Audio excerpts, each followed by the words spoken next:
A Democrat judge in Cook County, Illinois, strikes President Trump from the ballot. Judge Tracy R. Porter made her ruling to the State Board of Elections yesterday, ordering them to remove Donald J. Trump from the ballot for the general primary election on March 19, 2024, or cause any votes cast for him to be suppressed.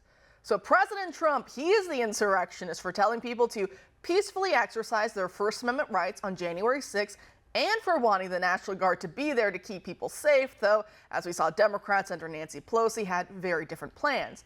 But this random judge in Illinois is definitely not an insurrectionist when she explicitly orders the State Board of Elections to suppress, her words, suppress votes cast for President Trump against her wishes.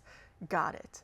Does this lady live under a rock? I know she stayed her own ruling, just like we saw in Colorado and Maine, to give President Trump time to appeal, but seriously, lady, Colorado's same exact ruling was so pathetic, so nakedly partisan, and so historically illiterate that even the liberal justices on the Supreme Court were making mincemeat of it.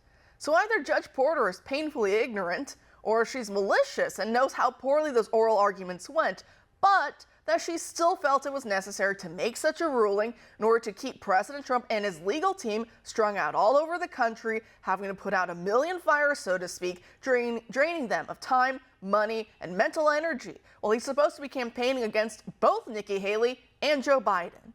At least the Supreme Court has once again stepped in to offer President Trump some reprieve from these kangaroo courts. The nation's highest court is now announcing that it will be hearing President Trump's immunity appeal in the 2020 election case brought against him by special counsel Jack Smith.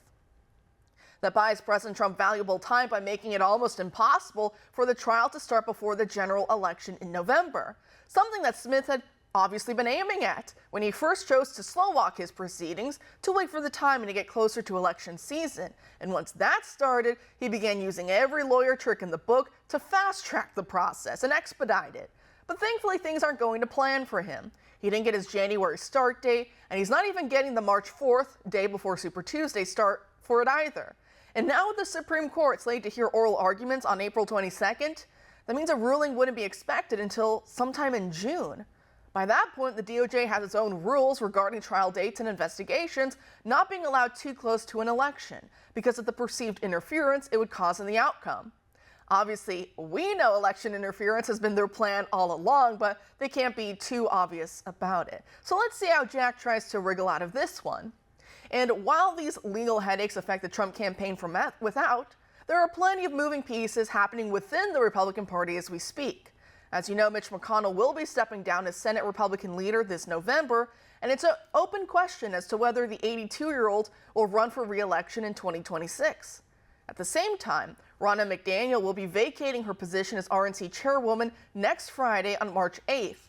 And already the Babylon Bee is joking that she should be hired as the DNC chair over her extensive experience, they say, in defeating Republicans. Joining us now to discuss is Libby Emmons, the editor-in-chief of the Post-Millennial. Libby, thanks for being here tonight. Thanks so much, Kara. Great, so I just have to get your reaction first to that Babylon Bee headline. It was just too good for me not to include in this segment. Yeah, I agree with you. It's actually pretty interesting watching all of these changes in the GOP.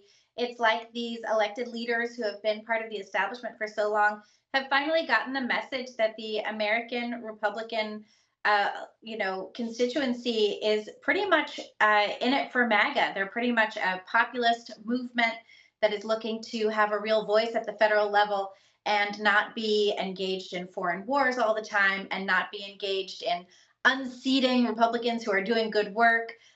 So yeah, it's been such an interesting time, and it's not exactly what you'd expect, but the general election season is extensive, and I think there's probably going to be more changes as we go on. No, I think that's definitely correct, and I know some are afraid. Some Republicans, they're worried. They're saying the RNC, it's a Trump takeover. They worry about cult of personality, and I just think maybe some of the Republican Party are saying, hey, we're tired of losing, with the Ronna McDaniel types of just let's lose gracefully. That means we're the principled conservatives, the National Review, those type arguments, and maybe people are ready to start winning again. Remember, that was President Trump's slogan, that he would win so much that we get tired of winning.